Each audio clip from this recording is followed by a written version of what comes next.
Welcome back to our channel, Rewired. As promised, I am here with part 2 of Cell, the functioning unit of life. The only part that was left was the comparison between plant cell and animal cell. And as promised, I am here to explain all that to you. सबसे पहले शुरुआत करते हैं plant cell से, ठीक है?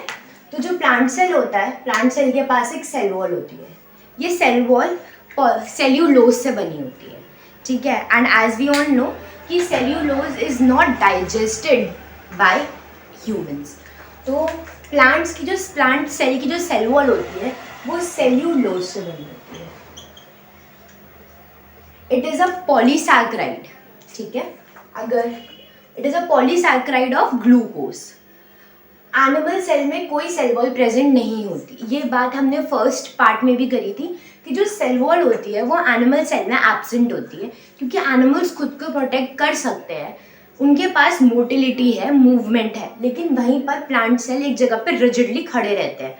तो they need some extra layer to protect them. इसीलिए नेचर ने उनको सेल वॉल दी है और ये सेल वॉल सेल्यूलोज से बनी हुई होती है. Cellulose is a polysaccharide. Now cell organelles. अब साइटोप्लाज्म था, मैंने बात करी थी साइटोप्लाज्म में बहुत सारी सेल ऑर्गेनेलीज होती है. ये सेल ऑर्गेनेलीज छोटे छोटे फंक्शन परफॉर्म करती है जिससे हमारा सेल एक प्रॉपर यूनिट ऑफ लाइफ बना पाता है, ठीक है?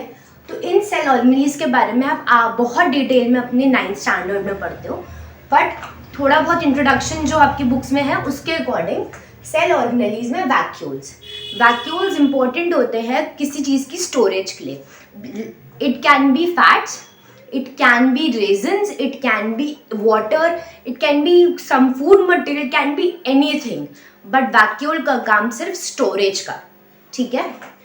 प्लांट सेल में वैक्यूल्स बहुत बड़े होते हैं. They are very large in size. Even 70% cell का स्पेस सिर्फ और सिर्फ वैक्यूल्स ही ले जाते हैं, ठीक है? दूसरा हम आते हैं प्लास्टिड्स पे. प्लास्टिड्स एक ऐसी चीज़ होती है जो किसी कलर को स्टोर करेगी, किसी पिगमेंट को स्टोर करेगी. प्लास्टिड्स 3 टाइप के होते हैं: क्लोरोप्लास्ट, क्रोमोप्लास्ट और ल्यूकोप्लास्ट. क्लोरोप्लास्ट क्लोरोफिल को स्टोर करता है which helps any plant to do photosynthesis, the only life sustaining process. Chromoplast किसी भी कलरफुल पिगमेंट को स्टोर करता है.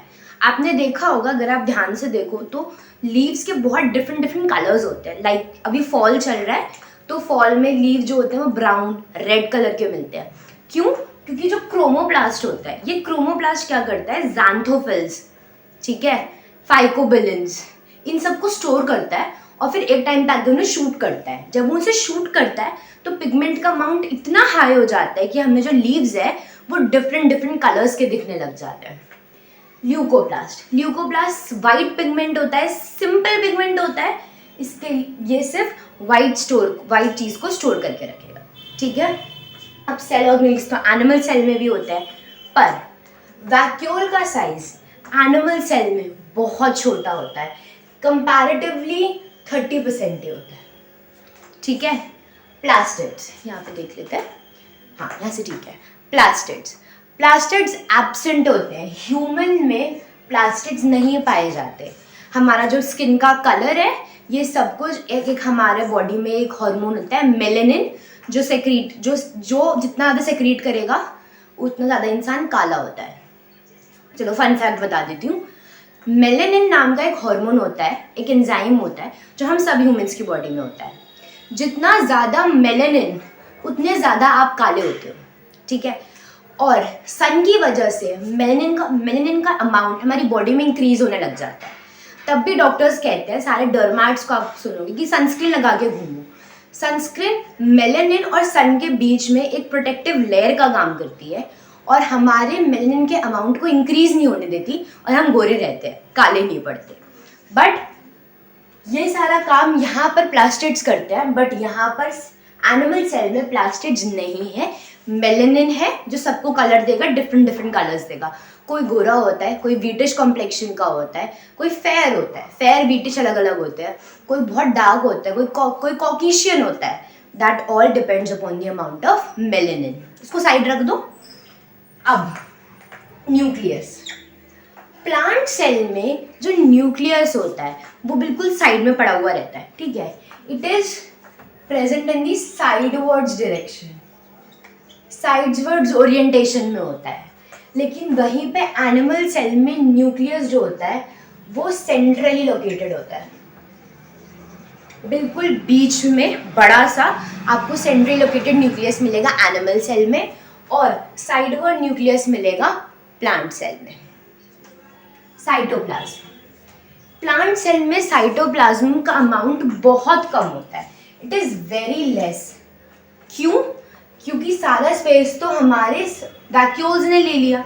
70% स्पेस उसे वैक्यूल ने ले लिया, तो बचा क्या? सिर्फ थोड़ा सा साइटोप्लाज्म, थोड़ी सी जगह जहाँ पर सेलुलर रिलीज को अपना काम करना है.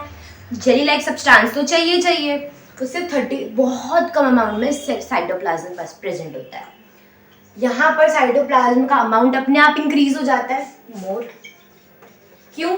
क्योंकि सब कुछ बहुत छोटा छोटा है, न्यूक्लियस बीच में है, तो आसपास क्या रहेगा? साइटोप्लाज्म. Cell shape. सेल की शेप प्लांट सेल में हमेशा आपको हेक्सागोनल या फिर स्क्वायर मिलेगी. इट इज ऑलवेज हेक्सागोनल और स्क्वायर.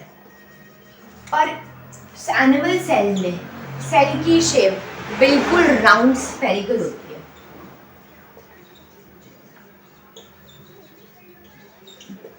आपकी बुक्स में डायग्राम है, ठीक है. इसके बाद और कुछ नहीं है ज़रूरत आपको पढ़ने की एनिमल सेल की या प्लांट सेल के बारे में. जितनी इन्फॉर्मेशन एनसीईआरटी में थी वो सब इन्फॉर्मेशन आपके सामने है. You can take a screenshot, you can make notes out of it. अगर आपको टॉपिक पे नोट्स भी चाहिए डिस्क्रिप्शन बॉक्स में तो प्लीज़ लेट मी नो, मैं डालती रहूँगी. सिर्फ साइंस मैथ्स से रिलेटेड चाहिए या फिर इंग्लिश भी आपके लिए इंपॉर्टेंट है, SST हो गया, please just let me know in the comment down below.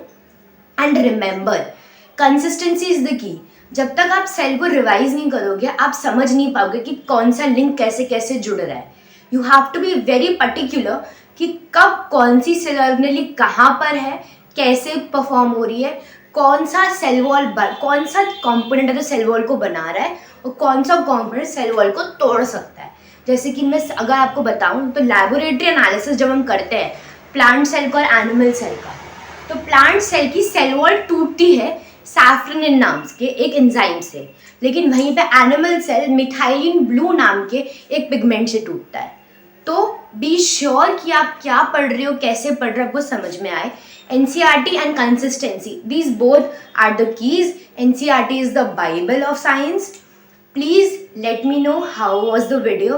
Thank you so much for watching, and for more such videos like, share and subscribe to Rewired. Thank you.